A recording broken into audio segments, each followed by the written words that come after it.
Halo warga Palembang Info. Wah, hari ini saya berkesempatan untuk mendatangkan narasumber yang saya naturalisasi dari Antartika. Dan juga beliau ini adalah seorang pengusaha, yaitu pengusaha printer. Dan beliau ini satu-satunya mungkin orang Indonesia yang mampu menyelundupkan printer ke Rusia. Dan ini adalah Kak Gary Utama. Siap. Halo, assalamualaikum Kak Gary. Waalaikumsalam Diki. Apa kabar? Alhamdulillah. Alhamdulillah sehat. Masih nggak bisa Palembang ya? Masih pacak juga aman. Apalagi agak dikit-dikit nyasar ke Palimo kan. Pacak itu lebih pacak lagi kan. Ya apa stop. Kalau stop naik bis itu kan ojek yung. Nah, acak juga itu. Masih baca itu aman. Jadi warga Palembang Info, sebenarnya adalah Kak Gary Utama ini orang yang sebentar lagi akan mendapatkan rekor muri, ya. Dan ini akan kita kulik ya. Siapa sih sebenarnya Gary Utama ini? Tetapi kalau saya tanyakan dengan narsum saya, siapa seorang Gary Utama? Siapa ya? Nah itu bingung. Nah, Gary Utama itu ya Gary sih. Gary Utama lahir di Palembang. Asli lahir di Palembang. yes. Bukan Palembang KTP ya? Bukan. Bukan. Asli lahir di Palembang gitu. Tetapi apakah Gary Utama yang hadir sini itulah yang mencetak sejarah yang mampu ke Antartika menjadi peneliti termuda? Sama apa tidak? Sama. Nggak berubah. Nggak berubah. Jadi Kak, aku sangat bangga dan tertarik ya punya kenalan ya seperti Kak Gary. Betul. Yang mampu ke Antartika. Nanti mungkin Kak bisa diceritakan ya Kak Gary, gimana kok perjalanan Kak Gary bisa sampai ke Antartika. Dan mungkin untuk di awal Kak Gary ini kan adalah orang Palembang ya, asli orang Palembang, menempuh pendidikan di UGM pada saat itu ya. Satunya di UGM dulu. Di UGM. Nah mungkin di zaman sekarang ini Kak masih banyak orang-orang yang takut untuk merantau atau keluar dari zona zaman. Betul.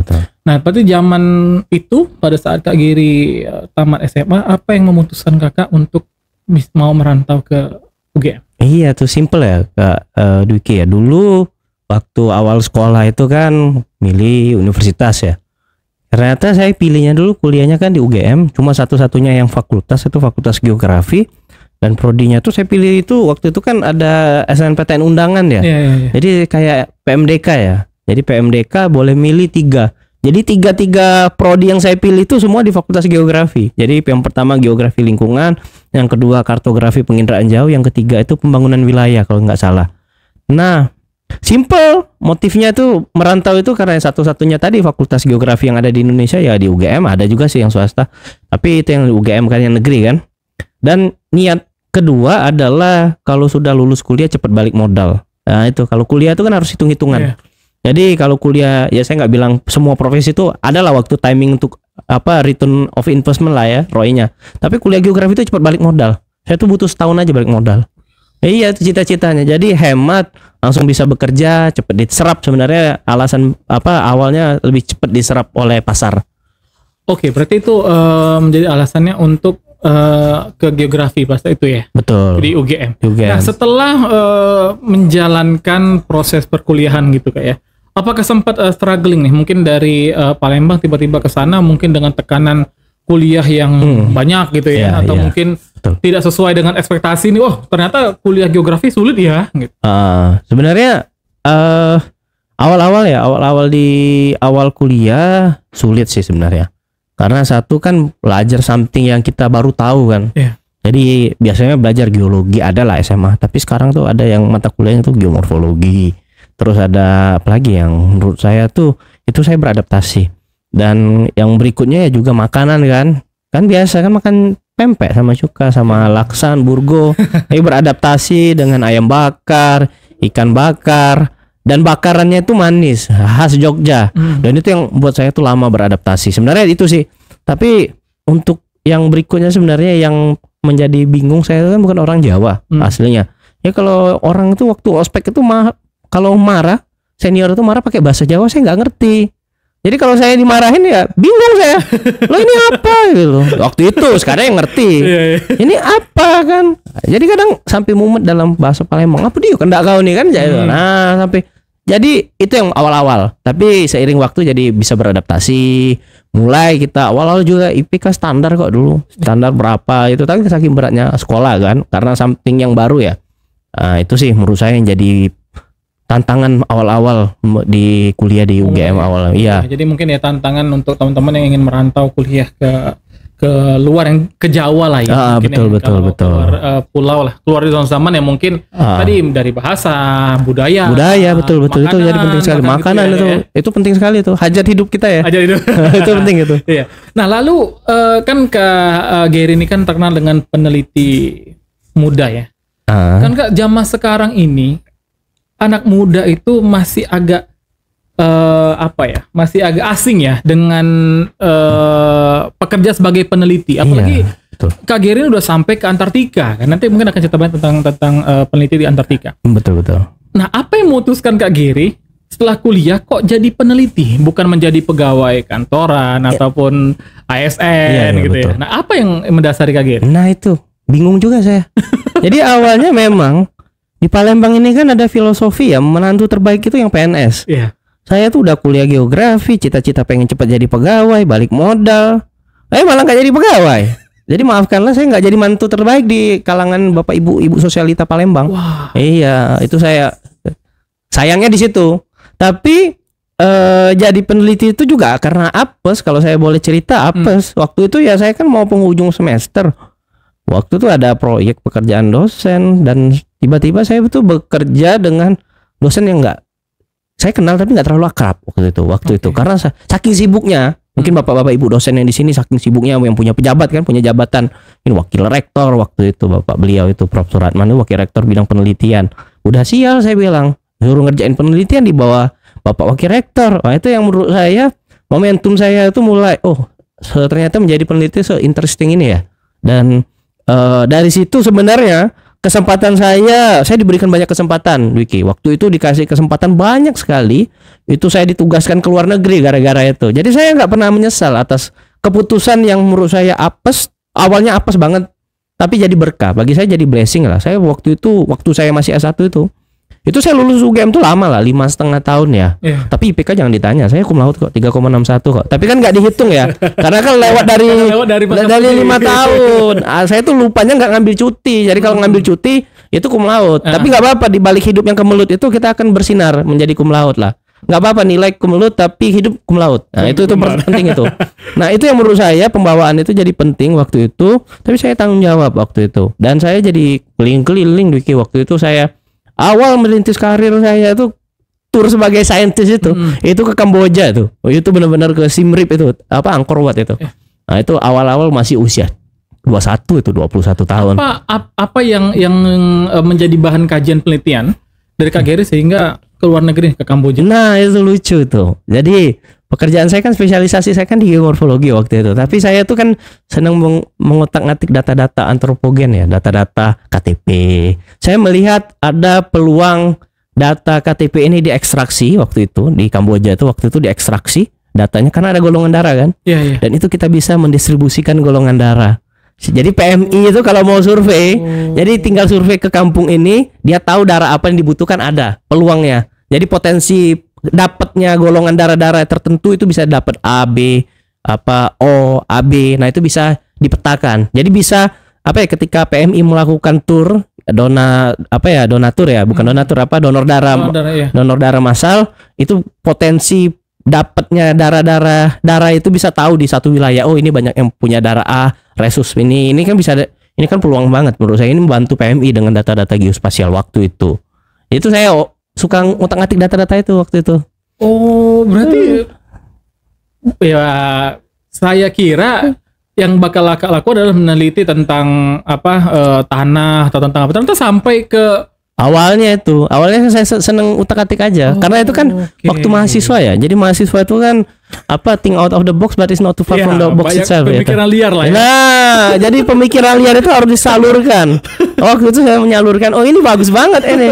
Jadi orang tepuk tangan juga, idenya bagus juga ya waktu itu. Waktu saya di Kamboja tuh, waktu di Southeast Geography Association itu di Seaga tuh, gila ini bagus banget idenya.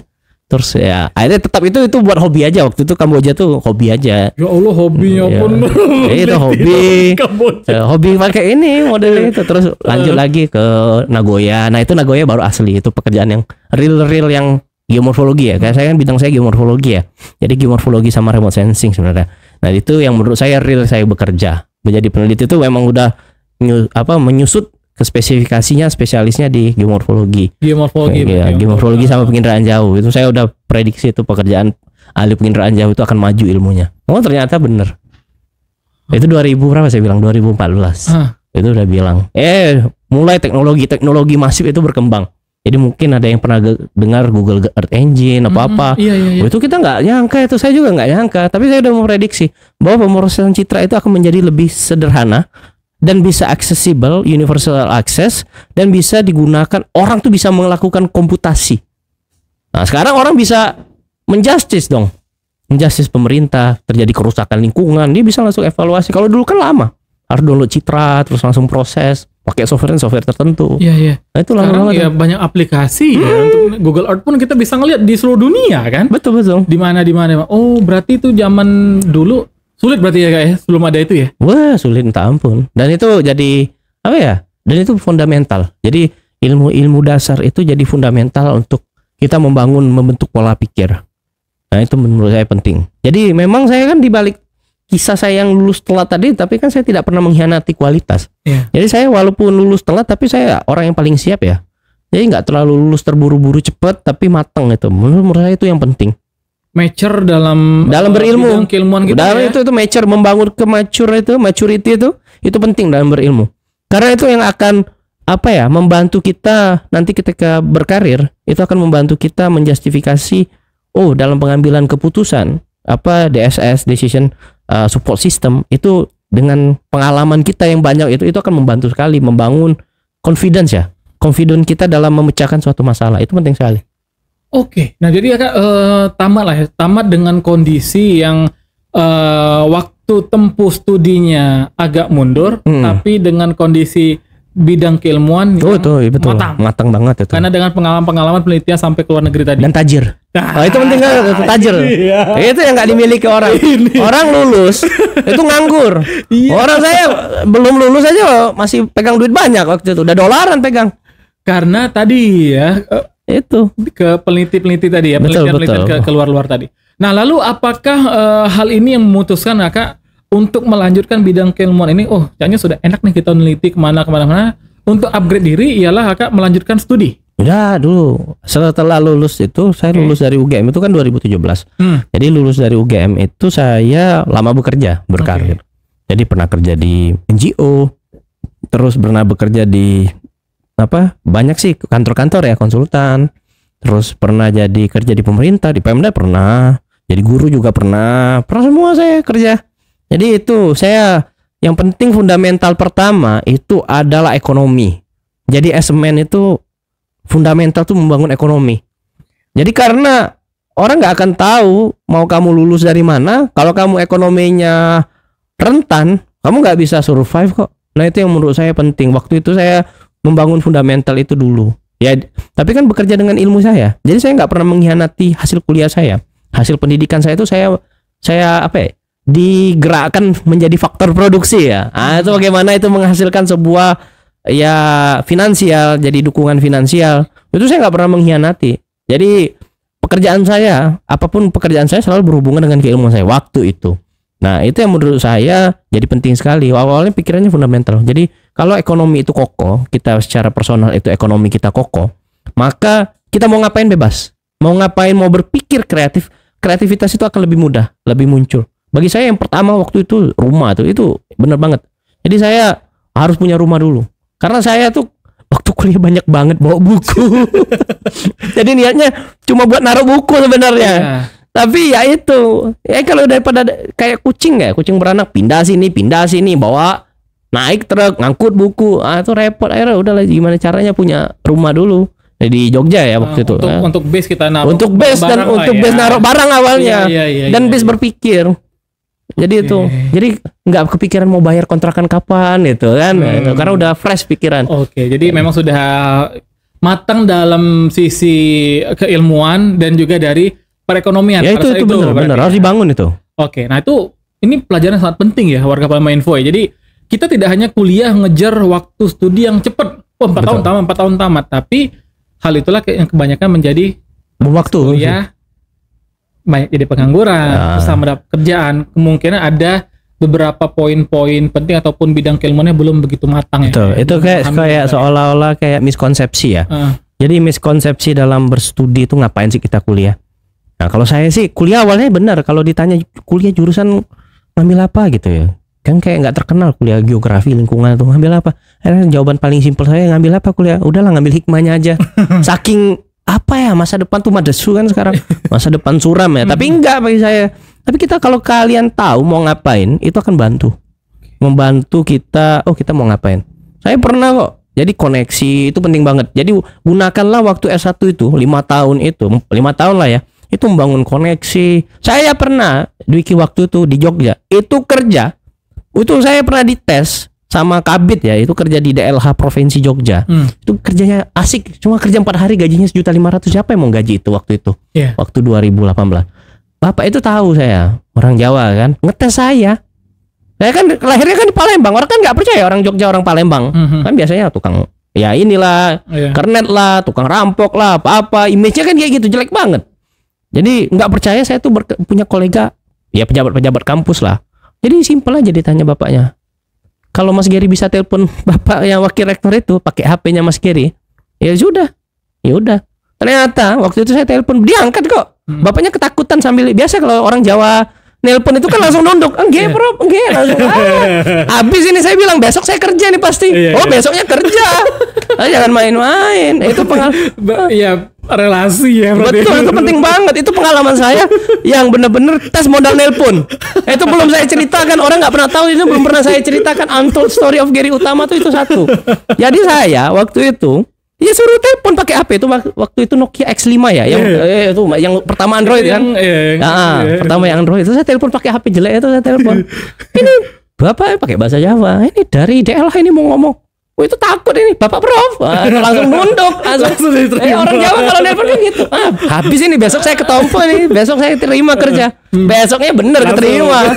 Udah daftar waktu itu, udah berkas yang terakhir. Tapi itu pengalaman-pengalaman itu yang nggak bisa dimiliki kalau kalian lulus cepat. Itu saya nggak bilang ya, tapi pengalaman saya itu karena kematangan tadi, kematangan berpikir, kematangan berilmu pengetahuan itu menurut saya. Dan koneksi keputusan tadi itu benar. Dan wow. Dan apa yang mendasari Kak Geri untuk mengambil keputusan untuk studi lanjut S2?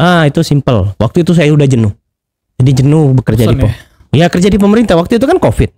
Saya kan pernah kerja di pemerintah Kabupaten Musi Banyuasin waktu itu. Oh, sempat. Pernah pulang saya. Pernah pulang dari 2020 sampai 2022, 3 tahun Covid itu. Jadi saya mendesain waktu itu di Musi Banyuasin itu, mendesain satu data. Kebijakan satu data itu pernah dapat. Nah, zaman saya benerin lagi data itu. Saya rapikan, saya susun lagi katalognya, terus saya benerin. Dan itu menghantarkan Kabupaten Musi Banyuasin meraih penghargaan Bu Mandala waktu itu. Itu orang satu aja yang ngerjain, anak muda aja yang ngerjain. Itu yang nggak punya orang. Tapi saya waktu itu kerja, saya tahu orang ada yang nggak senang sama saya. Tapi ya pejabat-pejabat yang tua lah, maksud saya ada yang kayak nggak senang, terancam kan. Tapi kan itu kan tanah tumpah darah, saya bilang ini kampung saya itu. Terus saya harus bekerja membantu, dan saya membantu itu saya sampai ke penghargaan Bu Mandala itu dengan bekerja itu. Jadi jangan pernah merendahkan anak-anak ini ya, anak-anak yang memang waktu itu punya potensi, itu harus digandeng, dan itu benar kok waktu itu.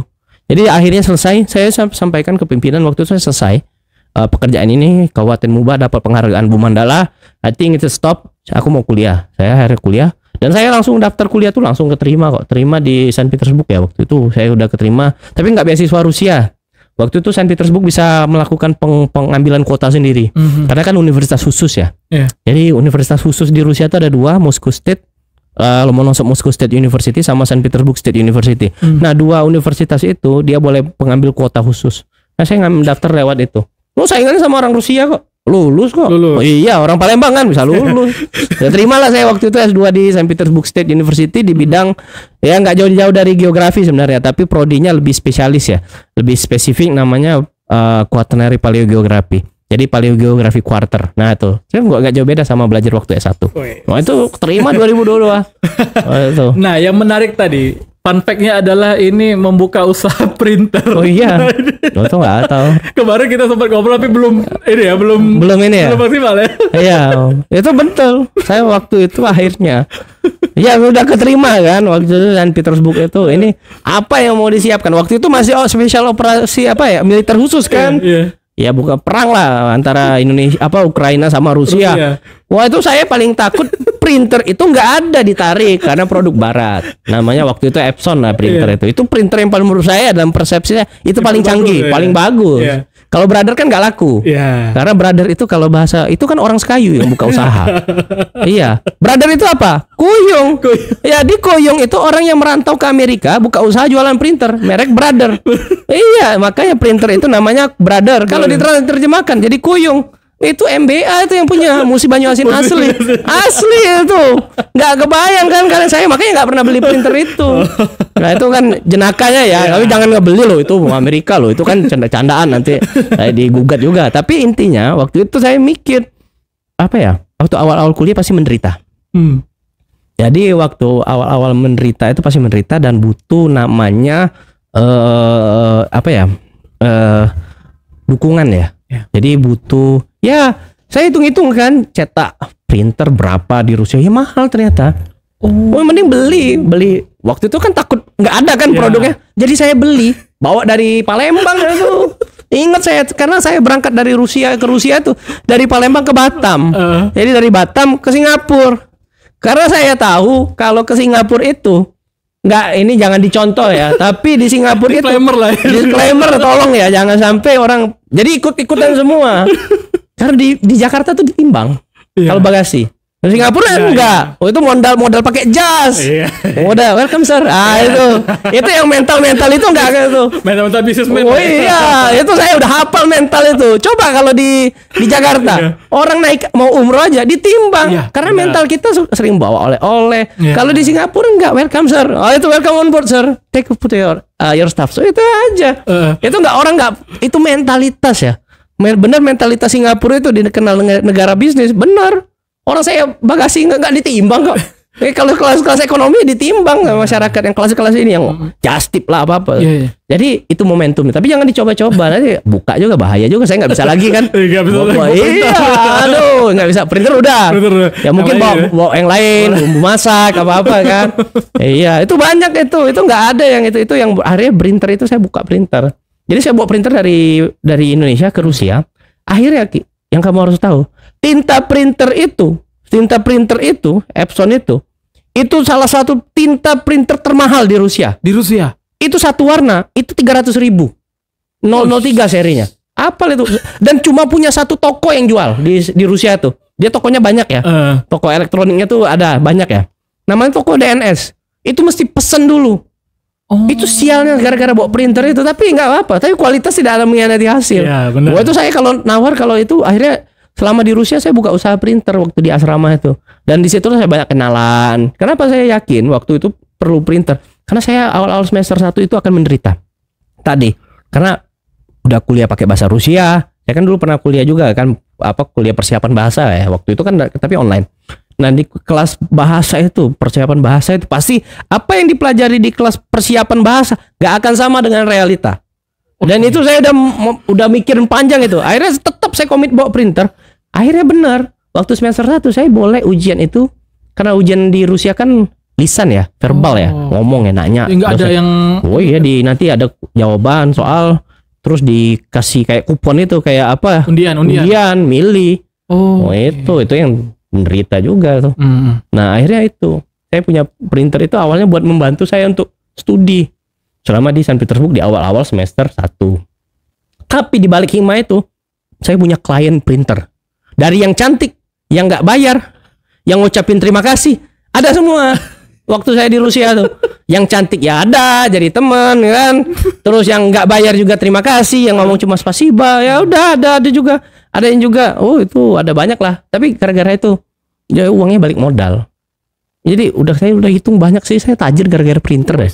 Itu usaha sampingan aja. Sangat jarang ya ini tukang printer loh. Iya. Tapi di Rusia. Itu.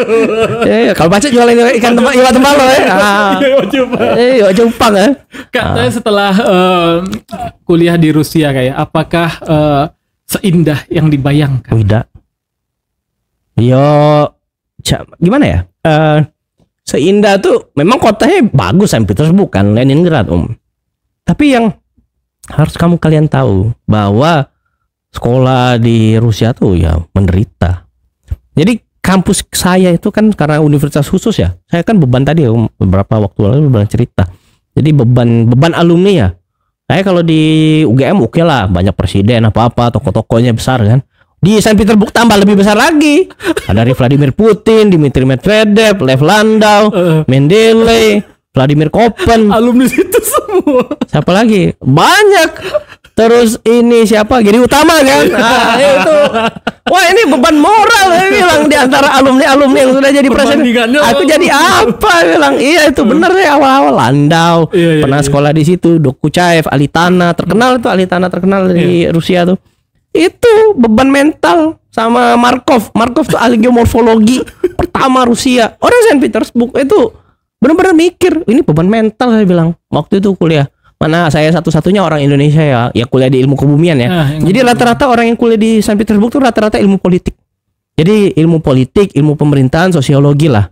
Dan saya sendiri yang science itu. Benar-benar science kebumian itu. Oh, itu udah belajar bahasa. Tambah lagi belajar 2 kali belajar nggak pakai bahasa Inggris, bahasa Rusia sama belajar materinya kan. Itu 2 kali belajar. Oh wow, tapi kan dengan Akak mengambil S2 di Rusia gitu ya, di Saint Petersburg, terus dengan kesulitan tadi itulah yang mengantarkan Akak sampai ke Antartika. Betul, sebenarnya cerita ke Antartika itu juga bagian dari studi ya waktu itu. Awalnya ya kita, karena memang pendidikan di Rusia itu kan unik ya. Karena memang mereka kan terkoneksi ya dengan institut penelitian. Waktu kita di akhir semester 3 kan kita udah dipanggil mau tugas di mana. Waktu itu banyak lah teman-teman, ada yang ditugasi ke Institut Karpinskova, itu institut geologi. Terus ada yang di Grambert, institut oceanologi di Grambert, oceanografi di Grambert namanya. Terus kita ada juga di Saint Petersburg tuh Institut Penelitian Antartik Research Institute. Nah itu waktu itu saya udah awal ngomong bisa nggak ke Antartika. Oh bisa banget kata dosen, bisa. Oh setahun itu nggak main-main karena itu lama banget kalau ceritanya. Bisa dosen-dosen kita support kamu ini apa yang diperlukan. Daftarlah saya ke Antartika waktu itu. Misinya di misi Antartika waktu itu ya daftar waktu itu di penghujung semester 3. Jadi semester 3 udah mau selesai ya, ujian selesai. Dan lagi beruntungnya ke Antartika itu waktu itu bulan Februari akhir. Biasanya bulan Juli. Biasanya bulan November. Jadi kapal itu perbaikan. Emang rezeki saya sebenarnya. Kalau saya itu kan terpaksa cuti. Saya hilang lagi, saya harus ujian lagi. Nah, karena semester 3 seluruh mata kuliah sudah selesai, saya bisa leluasa, tinggal ujian tesis ya. Tesisnya itu tentang Antartika. Itu beruntung banget aku. Saya bilang logika itu tumben ya. Logika rezeki ya. Jadi tiba-tiba ke Antartika Februari, nggak pernah misi Februari. Pas itu ada Giri Utama mendaftar. Oh itu jadi berangkat itu. Saya nggak bilang karena Giri Utama ya. Karena waktu itu kan kapal perbaikan. Nah, cuma resiko tapi asik sih. Jadi dari situ saya punya pengalaman yang menurut saya sekolah saya nggak kacau, nggak ujian kan. Kalau di Rusia kan ada ujian ada tes. Jadi nilai yang diinputkan tuh ujian. Jadi mau tahu kamu cum laude atau enggak tuh nilai ujian. Jadi kalau nilai tes dapat C, dapat D nggak apa-apa. Oh, yang penting tapi ujian itu harus A, B. Kalau C1 itu gagal. Itu bedanya di Rusia, di Saint Petersburg mempertahankan nilai itu berat waktu itu. Dan itu benar kejadian di saya. Waktu itu ke Antartika itu waktu bagian dari misi Russian Antarctic Expedition yang ke-69. berangkat saya akhirnya, dipanggil juga sebelum ke Antartika tuh saya udah dipertemukan sama deputi lembaga penelitian itu kan di Antarctic Research Institute, karena sebelahan sama kampus. Oke. Ya sebelahan, nggak sebelahan sih, satu kali metro naik subway lah. Kawasan lah ya. Ya satu pulau, dia kan Pulau Pasili kan. Nah di ujung itu. Nah itu ditawarin mau mau ngapain apa-apa. Wah ini saya membuat promosi. Bapak Ibu kalau ngirim saya, Bapak-bapak kalau ngirim saya akan menjadi orang yang mencetak sejarah. Wih, itu janjinya bener. Tiba-tiba jadi booming kan ke Antartika. Saya udah bilang diundang ke sini. Oh iya, kalau nggak kenal apaan ya Gary kan gitu. Kan orang kenal Gary Antartika. Saya bilang ketawa-ketawa juga orang-orang yang deputi itu. Saya tuh ahli geomorfologi tapi bisa mengiklankan Bapak Ibu. Ini booming Pak. Saya bilang kenapa? Saya di antara senior-senior saya yang pernah ke Antartika, saya yang termuda. Dan termuda dalam sejarah. Dan ini sangat mendukung ya waktu itu dalam hubungan Indonesia-Rusia tuh jadi semakin solid, saya bilang. Make sense ya tuh. Jadi make sense. Ini jadi momentum. Saya pertama loh. Satu-satunya orang Indonesia ASEAN terkonfirmasi ya. Nggak perlu validasi karena sudah terkonfirmasi sama institut. Saya orang pertama loh yang pergi ke Antartika dengan kapal Rusia. Itu satu-satunya orang Indonesia. Dan orang ASEAN. Yang lain belum pernah. ASEAN ya. Nah itu orang Palembang pula. Nah itu yang bangga ya tuh. Itu makanya kan diundang ke Cindo. Wah itu diundang di Cindo tuh. Jadi waktu berangkat ke Antartika itu Ki, buat poster bae. Ditanya lah sama Pak Dubes. Ngapa sampai gawe kau nulis nama SMA? Kayak itu ceritanya. Kau jingkol lah ya di apa? Kamu lihat di Instagram kedutaan KBRI Moskow itu, Indonesia Embassy in Moskow.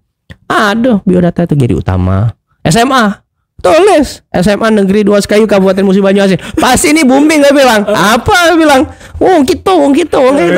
Itu dampaknya amplifier itu. Itu udah mikir. Kalau UGM tuh udah lumrah. Tapi ketika menyusul identitas tahu orang Sumsel, itu kaget orang. Itu. Baru ini saya akhirnya setelah berbulan-bulan saya ke misi ke Antartika ini, baru berapa ini saya bisa menyampaikan ini ke halayak warga Palembang ya, warga Sumsel khususnya. Baru itu. Karena itu identitas. Jadi ditanya. Jadi saya ingin ngomong ke pemerintah waktu itu. Kenapa ditanya? Saya ingin berterima kasih kepada pemerintah waktu itu. Pemerintah Kabupaten Musi Banyuasin lah dan Sumsel lah secara umumnya.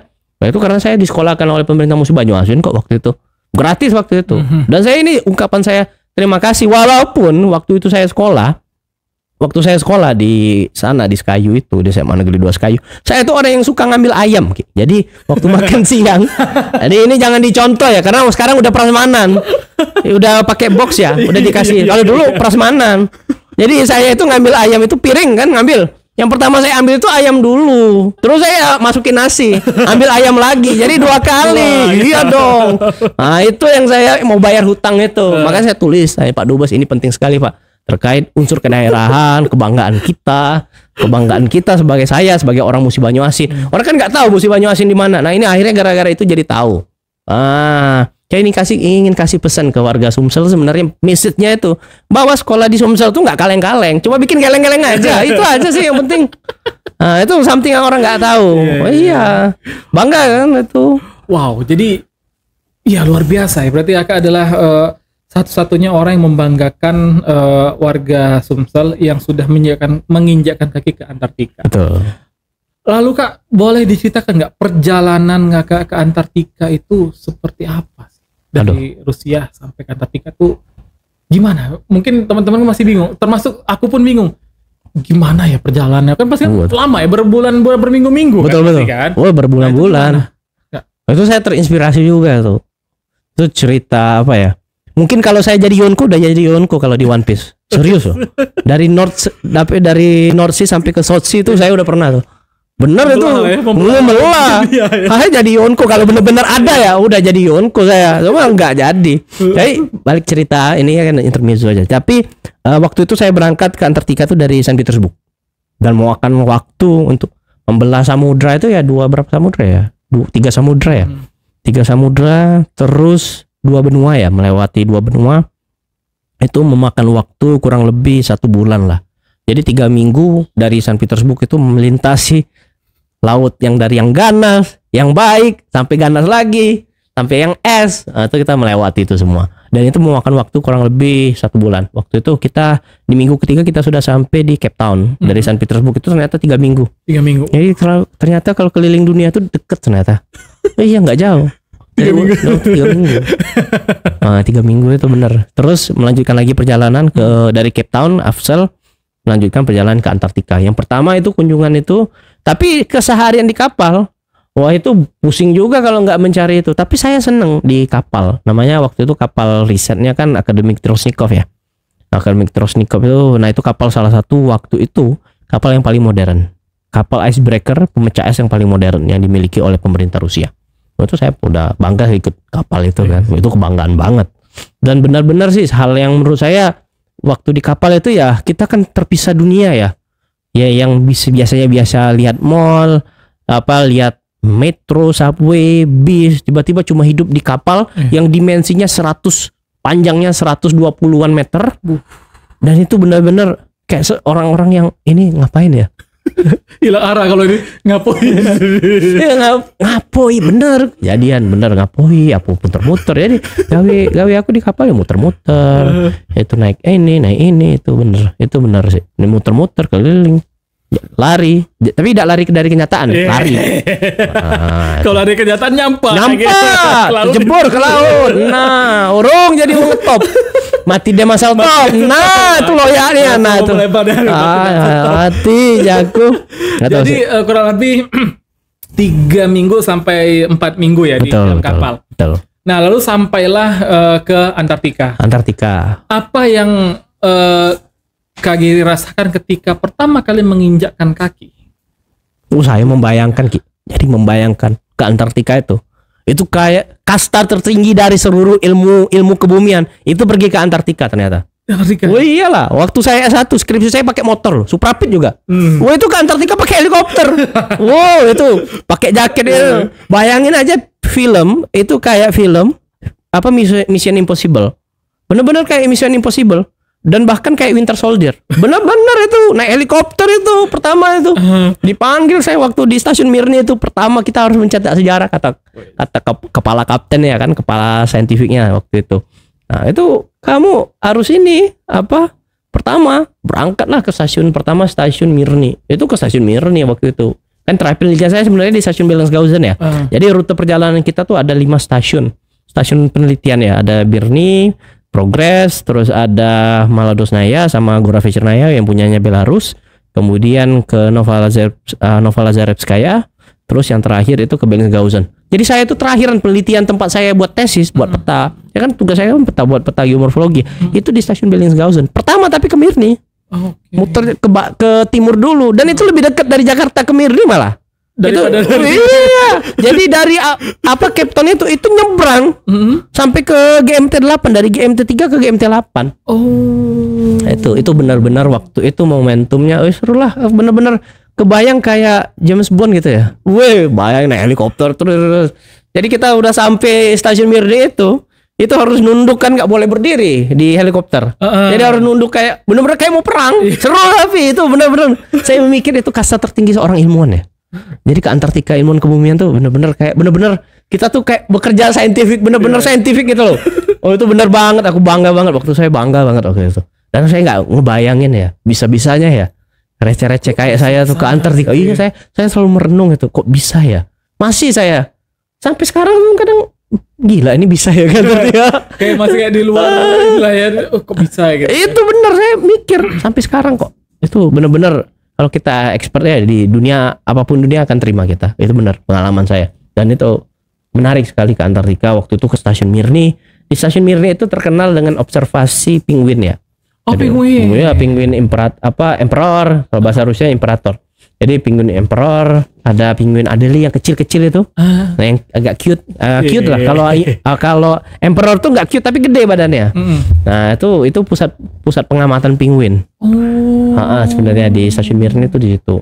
Kalau di stasiun Progress juga sebenarnya ada juga tapi nggak terlalu. Tapi dia lebih ke untuk ekosistem lumut ya. Banyak pekerjaan kita memetakan lumut karena di sana pun ada lumut ya. Ada kalau dia mulai musim panas, batu kan dia kan batu ya. Beberapa perlapisan es itu yang ketutup es itu, batu yang ketutup es itu mencair. Oke. Dan mencair itu kan kalau dia itu tumbuh lumut ya.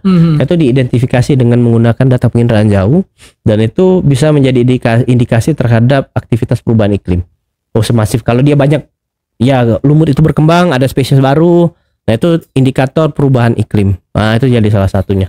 Oh, yang menjadi bahan kajian Kak untuk penelitian ini adalah membuat peta geomorfologi di stasiun Bellingshausen. Tapi saya ngerjain semua proyek itu. Saya ngerjain dari Mirni, saya ngerjain semua proyek kecil ya. Mini research saya ngerjain. Dan total waktu penelitian di Antartika itu berapa lama? 100 berapa ya? 30 hari apa? 135 apa? Sekitar 5 bulan 137 ya. Saya kan agak perlu stay sehari di kapal. Karena kan waktu sampai di Saint Petersburg tuh pulang, saya nggak boleh pulang. Karena saya kan orang asing. Jadi nunggu ada dokumen, ada satu dokumen dan itu apa ya namanya aku lupa udah namanya itu. Nah, itu ada apa? Kayak migration karta, migrasionaya karta. Kartu imigrasi. Nah, kartu imigrasi itu bukan kartu tapi kertas. Nah, kertas itu harus ada. Nah, saya belum ada waktu itu. Jadi nunggu dulu. Masih nunggu waktu itu. Nah, itu sih menurut saya jadi agak lama tinggal di kapal. Agak jet lag berarti di sampai Antartika tuh ya. Aduh, jet lag. Suhu berapa sih Kak? Awal minus 30-an ya. Minus 30, terus upgrade minus 40, minus 50. Seru lah. Di sana ada sih kayak orang mancing ikan kan kalau kayak enggak ya di film kan mancing ada gitu kan? Tapi ada gini, kalau teman-teman kita kan misalnya ke stasiun ya, beberapa kan ada yang belum dikirim kan. Nah, rupanya mereka tuh bawa pancing, teman-teman di kapal, ini ambil mancing terus makan ikannya digoreng, tapi cepet ikannya dapat banyak. Iya, aku lupa bawa apa joran itu kan. Kalau bahasa ada joran itu aku bawa, aduh udah mancing juga. Nggak ngeneliti dong, jadi pemancing termuda ya Antartika, bukan peneliti. Apa hobi yang mancing? Mancing keributan di Antartika. Iya itu. Kak, lalu setelah Kak ya kurang lebih sekitar 5 sampai 6 bulan lah ya di Antartika. Apa yang Kakak dapatkan setelah kembali ke Rusia? Bener, itu penting. Kembali itu stres. Harus menyelesaikan tesis kan. Kuliah tuh habis, sebenarnya mata kuliah habis. Tapi ada kuliah yang tes tadi. Tes itu kan nggak dinilai, tapi harus dikerjakan kan. Wah, itu pusing juga itu. Harus keluar dari cuti. Saya tuh harusnya ujian itu di bulan Juni ini harus ujian. Tapi kan enggak. Akhirnya saya ujian di bulan Desember tahun lalu ya. Jadi ujian tesis saya Desember tahun lalu. Tapi masa studinya berlaku sampai Juli. Karena cuti itu nggak boleh, harusnya cuti saya harus keluarnya dari cuti itu bulan Februari. Tapi nggak akhirnya saya tuh pokoknya sempat ribut juga sama pihak dekanat di universitas itu. Kenapa ini nggak bisa tiba-tiba ada telepon dari Saint Petersburg itu dari rektorat, ini dikeluarkan aja. Dilepas dari cutinya. Waktu itu saya kan cuti harusnya ngambil cuti, saya belum ambil cuti waktu di kapal. Di Antartika tuh belum ambil cuti. Saya masih running karena ada uang beasiswa. Itu kalau running cut semua. Saya nggak mau cut itu. Jadi sampai akhirnya di bulan berapa ya? Di bulan Mei saya cuti. Keluar dari cuti itu Juli. Jadi itu yang buat orang marah. Tapi enggak lah. Sebenarnya jadinya tetap karena itu nggak ada ujian lagi. Jadi saya cuma tes aja. Jadi oke lah. Betul. Jadi saya fokus ngerjain tesis. Kak, tapi kalau misalkan ada orang nih, kayaknya aku pengen ke Antartika gitu, tapi sulit untuk mendapatkan kerjasama atau beasiswa lah ya untuk sana. Betul. Biayanya berapa sih kalau kita mau ke Antartika? Saya aja kalau hitung-hitungan saya 10 miliar. Kan 6 bulan. Kalau yang per bulannya 3 mingguan itu 2 miliar lah, ada beberapa. Kalau pakai tur ya. Tur kan dari Punta Arenas itu ya. Nanti ada kapal. Tapi dia nggak bisa masuk ke inti benua. Paling cuma ke pulau Shetland Selatan. Ke Shetland Selatan tuh yang dekat stasiun Bellingshausen itu. Nah, itu boleh ada pengamatan penguin. Nah, tuh teman-teman ya yang mau ke Antartika, yuk boleh kita nabung dari sekarang. Kalau sudah kurang lebih 2 miliar berangkat. Ya, 2 miliar lah kalau ekspedisi 2 miliar. 400 juta lah masih bisa lah. 400 lah masih bisa diskon. Kak, itu sudah perjalanan ke Antartika, meneliti, membawa data ya di 5 stasiun tadi, membawa bahasa Indonesia, dan kakak melanjutkan untuk studi lagi nih. di Rusia. Iya. Ini apakah ada cita-cita untuk kembali lagi ke Antartika untuk melanjutkan? Wah, itu agenda belum ya, tapi ada. Kan ngurusin penerimaan dulu, baru ini tadi siang baru nginput berkas-berkas. Kan baru dapat undangannya ya. Waktu itu saya daftar kok. Jadi akhirnya kan saya lulus Ki ceritanya. S2 tuh lulus. Ya saya ngomong ke layanan administrasi, saya ntar aja lah. Sampai sekarang saya tuh belum pegang ijazah loh. Tapi transkripnya sudah saya pegang. Oh, iya dong. Saya minta tolong dikirimkan. Dikirim di scan aja. Jadi Atskanirovat aja itunya apa diplomnya penting karena buat daftar S3 kan. Oh iya penting. Ternyata benar sesuai dengan apa yang saya pikirkan. Itu langsung daftar. Oh ternyata orang masih belum loh. Beberapa belum pengumuman loh dari siswa Rusia. Saya pertama loh yang pengumuman. Sudah pengumuman. Oh iya dong. Itu ya? beda emang kalau yang nggak privilege ya. Tapi benar-benar langsung Giri Utama, Mas Giri berkasnya udah diterima. Oh itu. Sekarang saya tinggal nginput aja, nunggu invitasi. Dan ini rencana beasiswa juga nih S3 nih? Ya ini baru yang saya pertama daftar di Kedutaan Rusia. Itu pertama. Karena mumpung lagi balik kan. Jadi daftar dulu. Daftar lah sambil sekolah, sambil ngurusin sampai roadshow lah. Tetap mengambil di bidang keilmuan yang sama. Sama tapi nama prodinya itu geomorfologi paleogeografi. Tetap sama. Ya satu bidang yang sama. Nah itu yang menurut saya jadi bagus sih menurut saya. Kan dibayarin. Siapa sih kuliah sampai S3 dibayarin? Saya tuh S2, S1 aja dibayarin. Apa IMF lah, Ikatan Mother Father. Jadi saya dibayarin orang tua. Beasiswa internal. Iya dong, beasiswa internal. Ya terus ya waktu itu kuliah UGM murah sih. UGM tuh berapa? Cuma 3 juta SPP nggak sekarang kan. Nah terus S2 dibayarin negara orang loh. Saya nggak ngambil pakai uang pemerintah loh. Pemerintah tuh nggak. Pemerintah pusat ya beasiswa itu nggak ambil. Saya ingin ngasih tahu ke orang, saya tanpa beasiswa pemerintah, negara tanpa membantu, saya bisa lebih berkontribusi untuk negara. Nggak ada embel-embel, nggak perlu membuat embel-embel aku pasti mengabdi, karena pengabdian itu tanpa batas. Kalau kamu orang Indonesia itu aja saya bilang. Saya kasih message itu kok ke orang. Jadi saya ya sebenarnya bukan itu juga, teman kampusnya nggak ada list. Tapi kalau saya hitung itu rugi juga kalau ngambil beasiswa pemerintah. Yang beasiswa itu ya saya nggak usah disebut lah. Tapi itu aja. Saya ngasih mention bahwa apapun pengabdian itu tadi kenapa orang banyak yang keluar ya dari alasan kerja di luar, kabur aja dulu. Tadi ekonomi, bener ekonomi. Setelah saya mengamati ekonomi, oh ini akhirnya bekerja di luar, disekolahkan oleh uang rakyat. Saya orang nggak dibayarin rakyat kok, nggak dibayarin negara, pulang kok melakukan hal-hal yang menurut saya hal-hal yang besar ya, karena tidak hanya Antartika, tidak hanya vibes pergi ke sebagai saintis, tapi kan sekarang saya ikut mengambil kebijakan. Jadi upaya Indonesia meratifikasi Traktat Antartika, saya mensosialisasikan itu. Berarti tidak hanya sebatas akak menjadi peneliti tesis berarti kan? Enggak, urusan berarti negara. Ada misi khusus untuk Indonesia yang agak. Iya, kita pengen mendorong pemerintah Republik Indonesia untuk meratifikasi Traktat Antartika, Antarctic Treaty. Itu yang saya cerita panjang-panjang di beberapa podcast. Saya cerita itu nggak hanya sebagai vibes-nya saya untuk kekayaan personal ya, tapi saya tanggung jawab kok. Walaupun negara nggak dibayarin, saya beasiswa nggak dibeasiswain negara, tapi itu kok ada misi khusus ya yang teman-teman peneliti yang ke Antartika bawa untuk orang-orang Indonesia ya. Iya, orang-orang Indonesia ya. Kayak saya, senior saya sepakat. Kayak Mas Nugroho, Pak Agus Pangat, kita rajin-rajin diskusi lah sama senior-senior yang pernah ke Antartika sebelum saya. Itu yang kita ingin dorong, bahwa untuk kesiapan meratifikasi Traktat Antartika, dan ini instrumen penting. Wah itu kita belum tanda tangan kok Indonesia, mau taruh di mana muka kita. Nah itu penting. Nah itu jadi saya ingin menyampaikan bahwa itu pengabdian itu nggak ada batas. Walaupun nggak dibiayai negara, enggak lah. Saya nggak ada dasarnya kok. Tadi ekonomi kita mapan, kita paling siap kok bantu negara. Itu aja prinsipnya. Semoga ini segera terrealisasi ya kayak dalam waktu dekat. Kita mengusahakan. Kita udah rajin koordinasi, udah rapat antar kementerian, udah ngobrol, audiensi apa udah mulai komunikasi kan. Nah, kita udah mulai. Nah, jadi kita udah mulai komunikasi, udah ngapain, plannya apa, terus ini kayak masih koordinasi juga. Semoga cepet lah urusannya. Amin. Urusan negara loh, ini urusan bukan urusan pribadi. National interest. Kalau bahasa Inggris sekarang national interest itu important lah, pertama lah. Kita ngurusin itu dulu. Mau ditaruh di mana muka kita?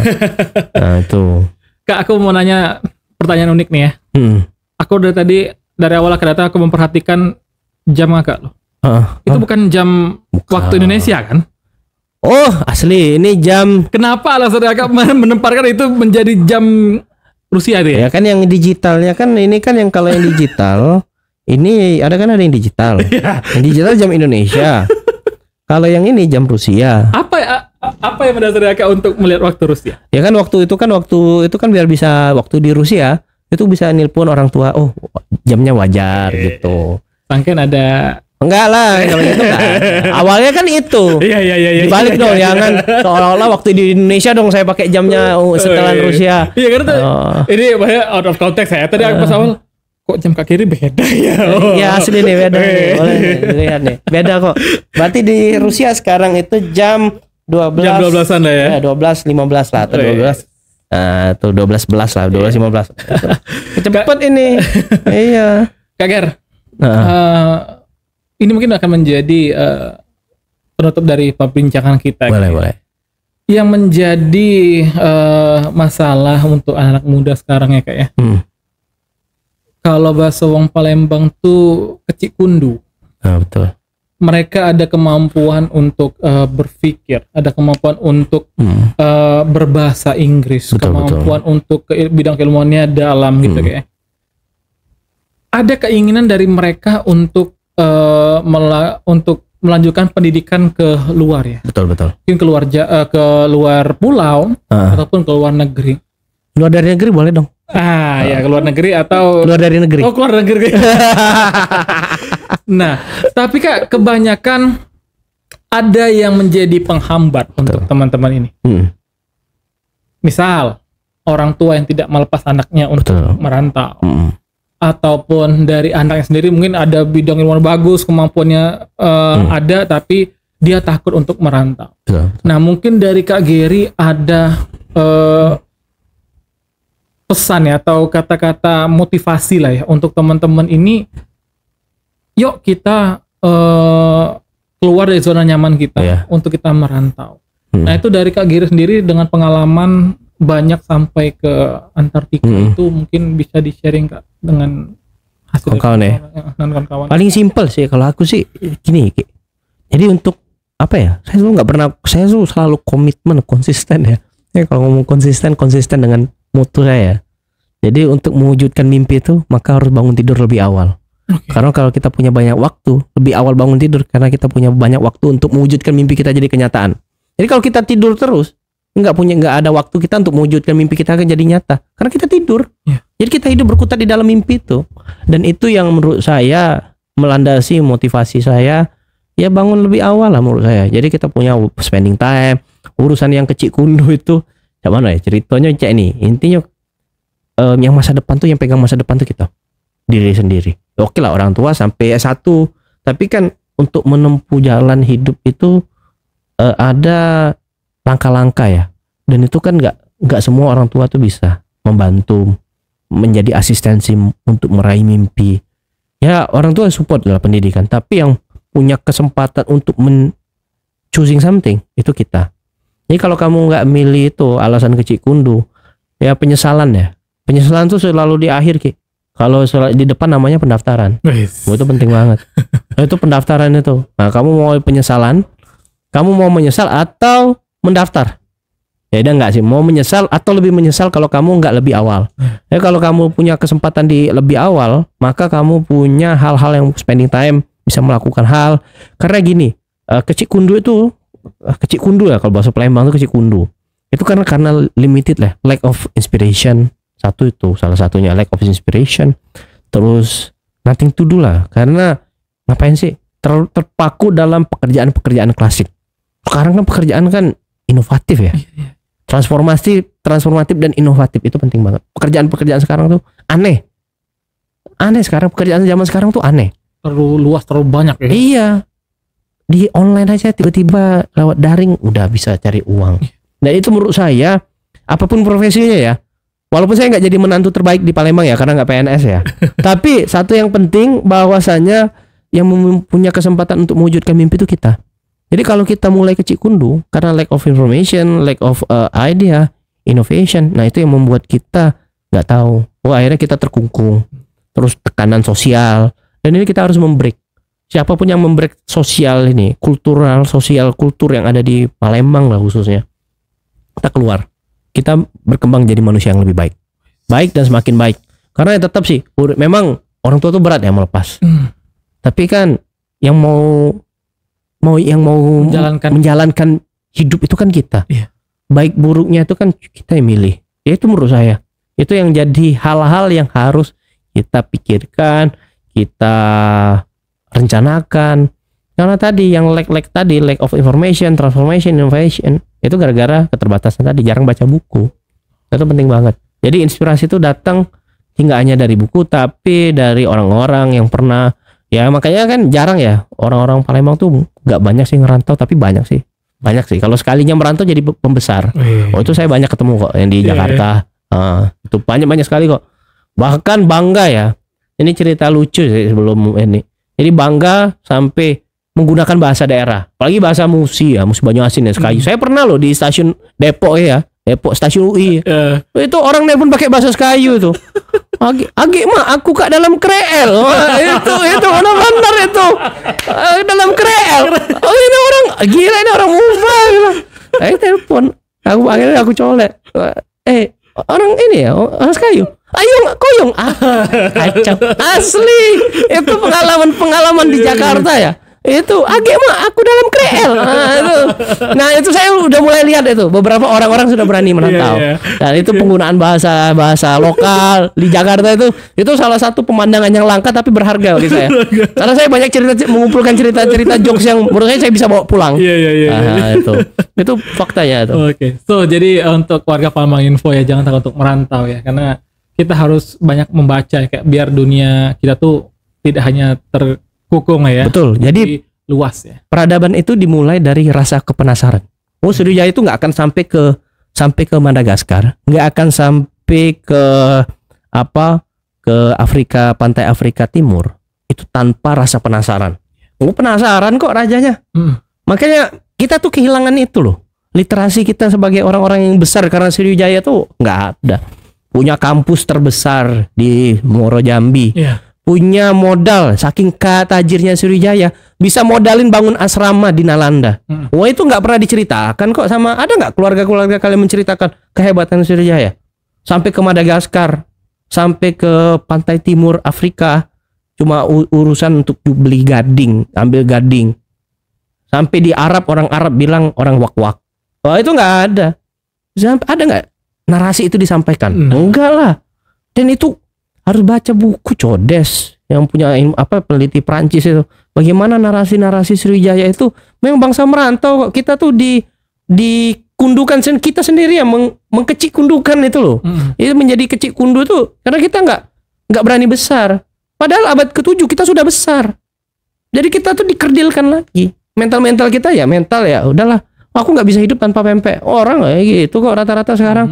Dan narasi-narasi itu jadi penting banget untuk ditanamkan bahwa kita pernah jadi bangsa besar, pernah menguasai the greatest civilization in di Malay Peninsula.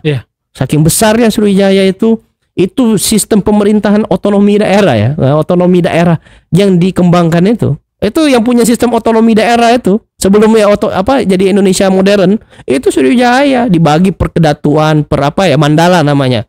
Wah itu nggak diceritakan sama orang-orang kita ya, orang-orang leluhur kita. Ada yang menceritakan? Nggak ada. Dan kita tuh bangsa yang merantau sampai ke Madagaskar. Itu saya pernah neliti itu jadi tahu.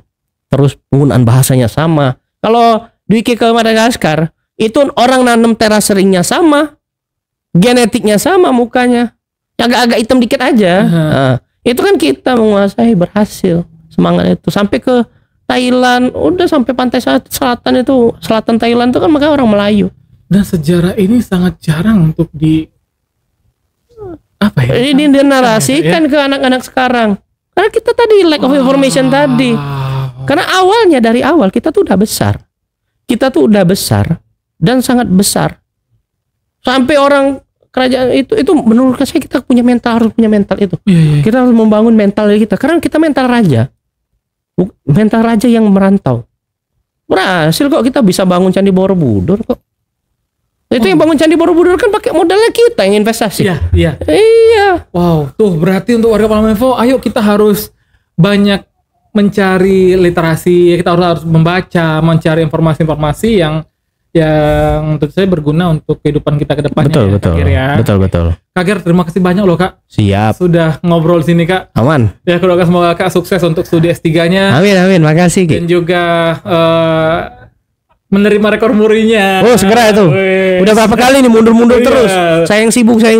Wah, ditelepon Muri kapan ini? Nanti akan ditunggu nih untuk bukan gelar ya, penghargaan. Penghargaan ya. Muri ya. Peneliti termuda loh. Wes. Dalam sejarah Indonesia loh. Dan doa terakhir semoga Amin. tercapai menjadi menantu idaman orang. Waduh. Oke, Amin. Terima kasih Kak Geri, terima kasih untuk Wigen, terima kasih untuk kaos Nyanyes. See you. Sampai jumpa. Thank you Kak Ger.